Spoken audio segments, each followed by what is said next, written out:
Shalom sahabat sukses, selamat bertemu dalam program YHS Radio Podcast. Setiap kita manusia pasti memiliki rencana dalam hidup, bukan begitu? Saya maupun Anda pasti kita punya rencana.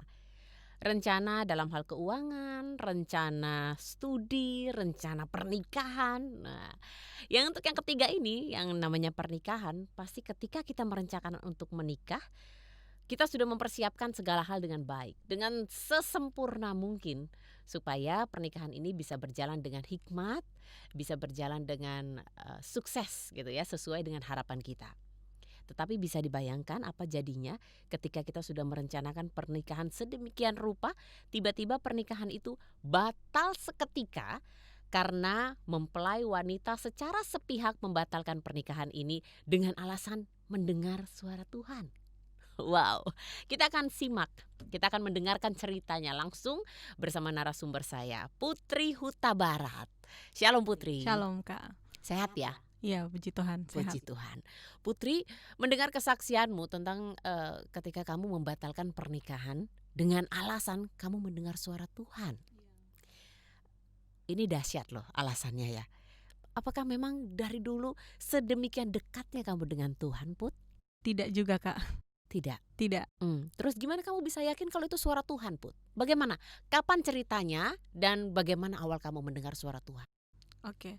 Ceritanya itu dia di bulan 2 tahun 2019. Di situ waktu itu saya putuskan untuk menikah karena ada beberapa alasan, dan kemudian saya memutuskan untuk menikah karena saya pikir sudah waktunya kayaknya saya harus menikah ya. Karena kehidupan saya seperti tidak punya masa depan. Jadi lebih bagus saya menikah aja. Oh, jadi tujuan kamu menikah lari dari kenyataan. Iya. Oke, itu tahun lalu Februari 2019. Benar. Berapa lama kamu pacaran dengan calon pasangan hidupmu ini?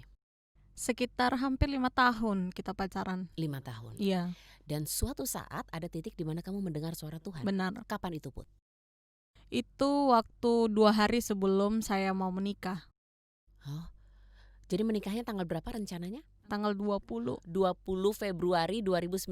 Iya. Undangan sudah tersebar. Iya. Semua keluarga sudah setuju. Sudah tahu. Tinggal menunggu hari H. Tiba-tiba H-2 kamu batalkan? Iya. Oke, seperti apa waktu itu, Put? Jadi waktu itu saya ketemu sama sahabat saya. Sahabat saya bilang, ayolah kita makan-makan dulu. Kita ngobrol-ngobrol dulu. Karena kamu bakalan menikah ya, jadi nggak bakalan bisa untuk hangout bebas bareng, seperti biasa. Iya, hangout bareng. Terus saya rasa ngapain harus pergi lagi? Ini sudah tinggal 2 hari lagi, saya nggak boleh pergi kemana-mana karena katanya pamali ya. Kalau kita harus pergi lagi padahal 2 hari lagi seperti itu. Tapi nggak tahu kenapa kayak ada damai sejahtera, dorongan untuk saya pergi sama teman saya ini. Lalu kita pergi, dan waktu kami sampai di tempat kita mau makan ini, saya ketemu dengan 2 orang hamba Tuhan. Mereka juga masih muda ya, mereka misionari. Iya. Dan ada tante saya di sana. Nah, tante saya ini adalah salah satu orang yang benar-benar menolak pernikahannya saya. Karena dia pikir ngapain kamu harus menikah dengan orang yang seperti itu orang yang jahat kayak gitu. Seperti itu, jahat. Jahatnya seperti apa gambarannya, Put? Laki-laki ini dia konsumsi narkoba. Oke. Dia juga punya selingkuhan.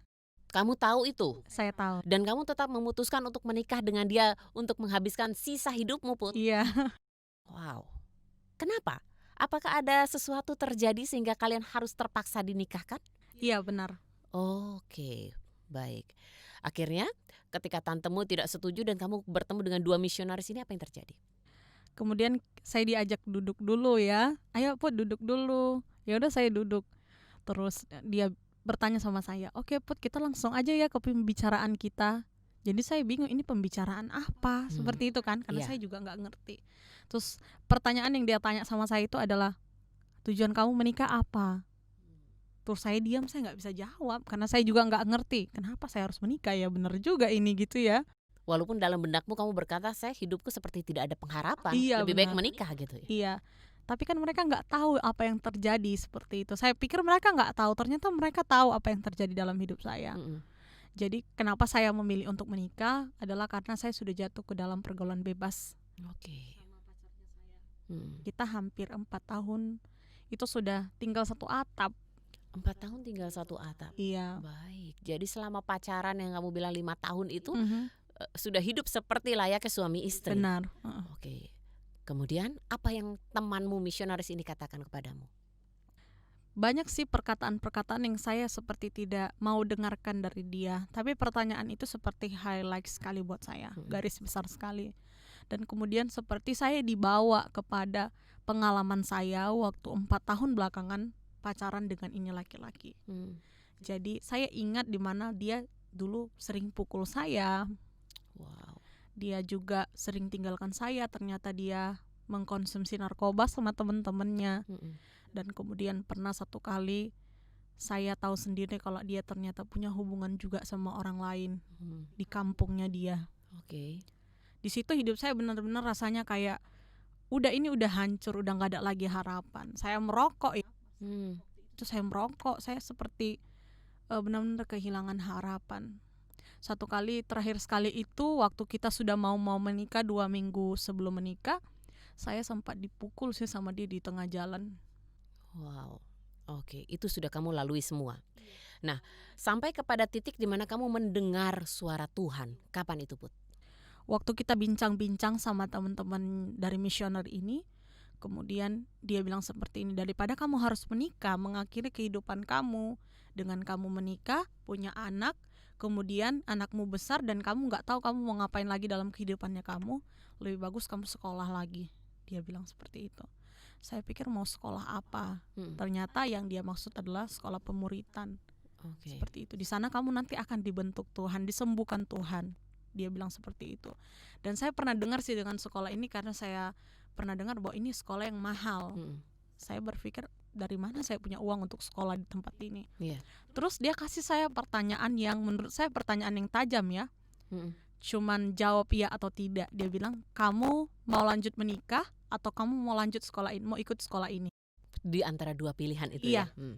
Kamu harus jawab iya atau tidak. Gak ada di tengah-tengah itu. Waktu itu saya berpikir, bagaimana saya harus pergi ya Tuhan? Seperti itu. Saya sempat tanya Tuhan, padahal saya dalam kondisi berdosa loh saat itu. Tapi pada saat itu saya lihat langit. Waktu itu ada suara yang ngomong di telinga saya. Dia bilang, pergilah. Wow. Dari mana kamu tahu kalau itu suara Tuhan, Put? Iya. Karena setan pun juga bisa bersuara untuk menggagalkan rencana kita, mimpi kita, ya kan? Gimana kamu bisa yakin itu suara Tuhan? Waktu suara itu datang ke telinga saya, itu benar-benar merasa sukacita, damai sejahtera. Oh, amin. Iya. Dan waktu itu saya nggak berpikir bahwa itu adalah suara musuh, karena Tuhan sendiri pun dia tahu kalau ini laki-laki nggak baik buat saya. Pada saat itu seperti mata saya dibukakan Tuhan ya, bagaimana ini laki-laki sebenarnya, seperti itu.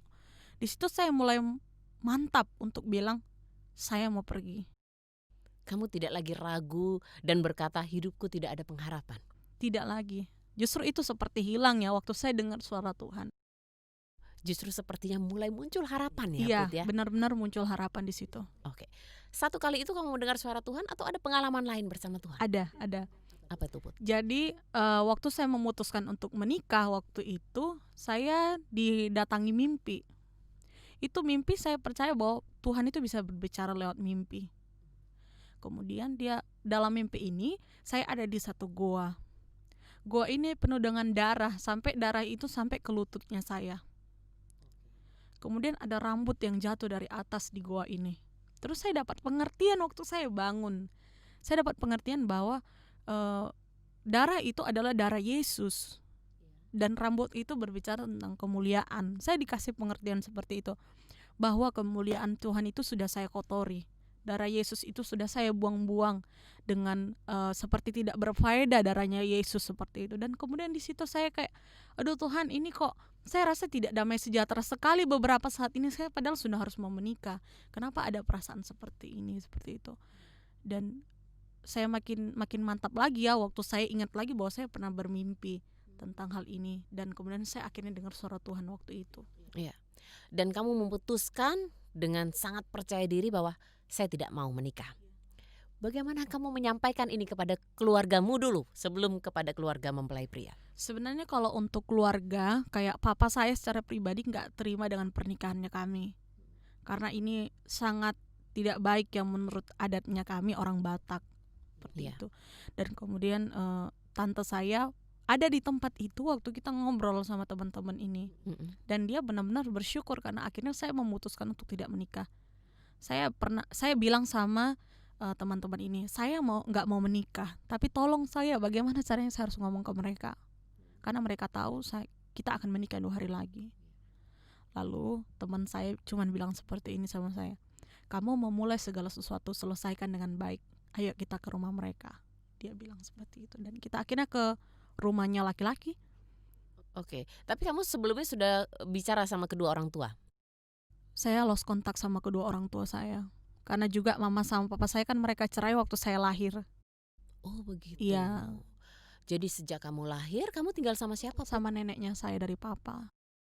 Oke, baik. Jadi memang tidak pernah berkomunikasi dengan mama ataupun papa.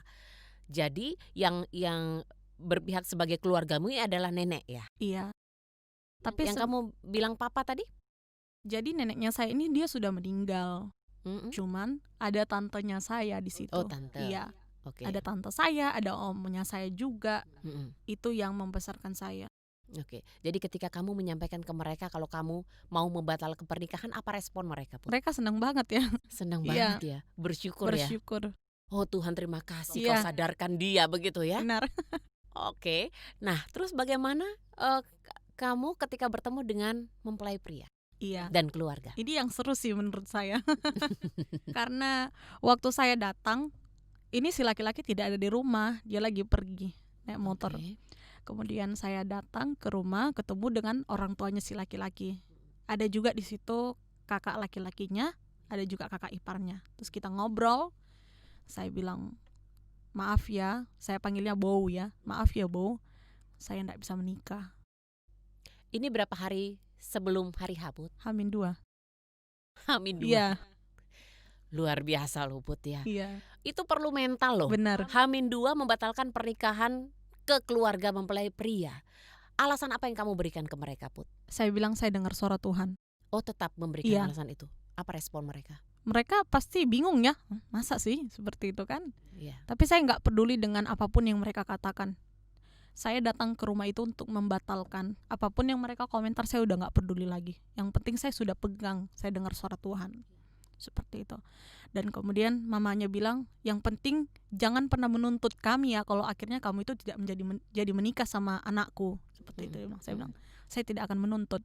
Bahkan saya tidak akan ngomong apa-apa sama orang lain tentang apa yang saya lewati. Saya bilang seperti itu. Undangan berarti udah tersebar ya, Put? Iya. Orang udah banyak tahu dan udah bersiap-siap, bahkan mungkin udah beli baju baru untuk datang ke pestamu, Put. I think so. Dan bagaimana cara kalian membatalkan itu ke para undangan? Saya sudah nggak mikir itu sih Kak waktu itu. Iya, karena itu urusan laki-laki. Oke, baik. Singkat kata, kamu sudah membatalkan itu secara sepihak. Kemudian apa yang kamu rasakan? Saya rasa plong banget ya di situ. Walaupun waktu itu si laki-laki datang akhirnya ke saya. Waktu saya marah-marah. Dia marah-marah.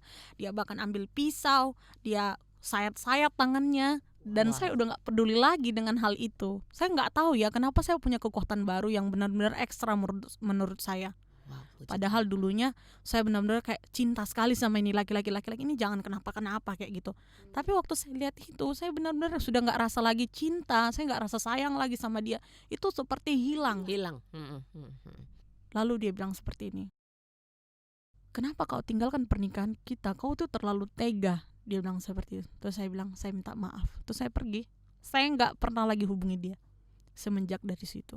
Walaupun orang tuanya datang ya, sekitar besoknya orang tuanya datang lagi ke rumah.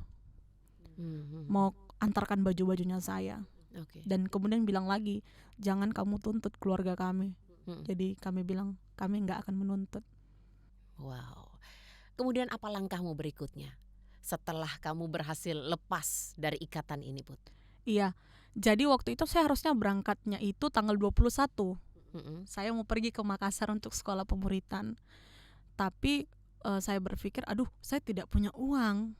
Ini waktu kita ngobrol-ngobrol sama teman-temannya saya. Waktu dia lontarkan pertanyaan yang waktu itu cuma jawab iya atau tidak, kamu akan pergi atau tidak, saya jawab iya.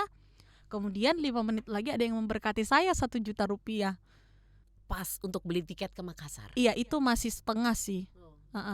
Saya taunya 1 juta mujizatnya, tapi ternyata malamnya tanggal 19 malam saya sudah terima tiketnya saya. Dan saya nggak tahu itu uang dari mana. Tuhan yang siapkan. Iya, benar. Oke, baik. Jadi kamu tidak ada rencana sebenarnya untuk pergi ke Makassar? Tidak, Kak. Saya nggak tahu Makassar. Dari Medan ya? Iya, dari Medan. Ya, dari Medan. Kejadian ini di Medan. Kemudian kamu memutuskan untuk pergi ke Makassar 1 hari sebelum pernikahanmu. Iya. Dengan sangat mantap. Dengan sangat mantap. Apa harapanmu, Put, setelah kamu lepas dari pernikahan ini dan kamu dibawa Tuhan ke jalannya? Apa yang harapanmu, mimpimu apa? Setelah saya datang ke Makassar, 6 bulan itu waktu dimana saya dipulihkan sama Tuhan di sekolah itu. Dan kemudian saya melihat bahwa Tuhan mau kesaksian saya juga menjadi obat bagi orang-orang. Seperti itu, kesaksian saya menjadi berkat bagi orang-orang yang mendengarkan.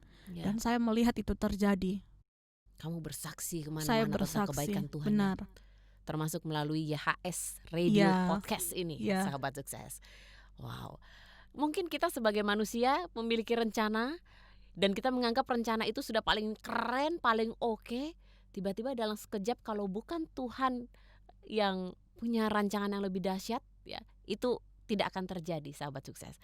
Seperti halnya kehidupan Putri, ya. Punya rencana ini, itu, tapi Tuhan tahu itu bukan yang terbaik bagi hidupmu. Benar. Dan Tuhan jauh lebih mengasihimu, ya, Put, ya.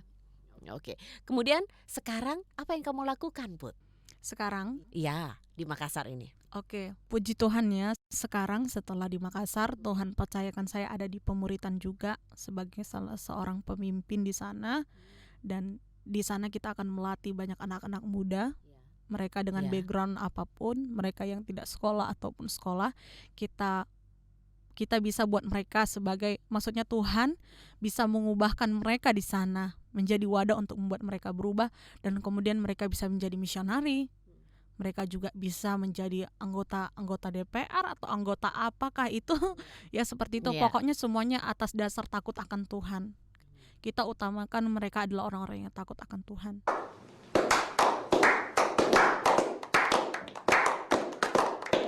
Jadi hidupmu yang dulu yang tidak ada artinya apa-apa sekarang sangat berarti ya, Put.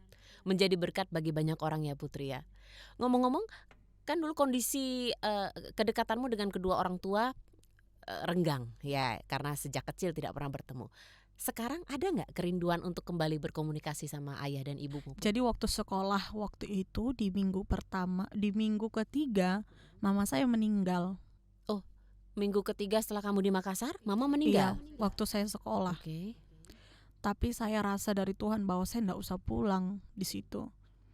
Dan hubungan sama mama juga tidak terlalu baik ya dari dulu, dari mulai kecil.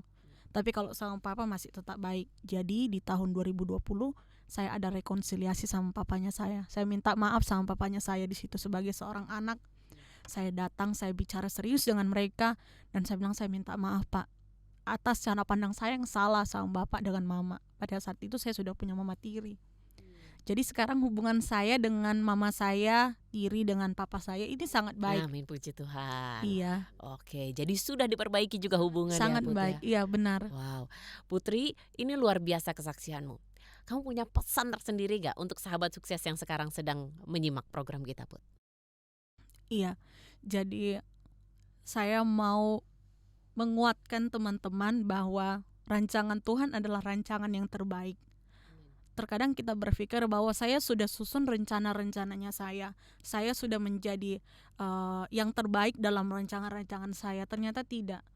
Sebaik apapun rencana kita, rencana Tuhan itu lebih baik. Bahkan dia gak seperti apa yang sudah kita pikirkan. Seperti firman Tuhan bilang, apa yang tidak pernah timbul dalam hatimu itu yang akan kusediakan. Seperti saya sekarang, ini tidak pernah timbul dalam hati saya bahwa Tuhan akan bawa saya ke Makassar dan juga memenangkan anak-anak muda. Saya gak pernah berpikir tentang itu.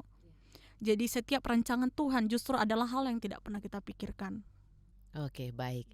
Putri, terima kasih untuk kesaksian yang luar biasa yang sangat memberkati. Saya secara pribadi terberkati dan saya sangat percaya sahabat sukses juga yang menyimak program ini pasti sangat diberkati.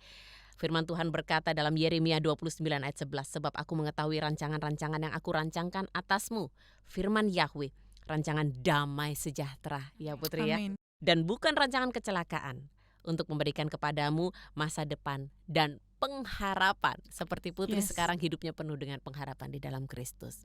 Amin. Terima kasih Putri, kami doakan kebaikan Tuhan senantiasa semakin diteruskan dalam hidupmu. Dan Tuhan segera mempertemukan pasangan hidup yang terbaik yang dari Tuhan. Ditunggu undangannya dan tidak ada pembatalan lagi ya Putri ya. Amin. Terima kasih, Tuhan Yesus memberkati Putri. Iya, sama-sama. Sahabat sukses, demikian YHS Radio Podcast untuk hari ini. Terus simak program ini di episode berikutnya. Saya Lili Tobing, Yesua Hamasiah, bless you.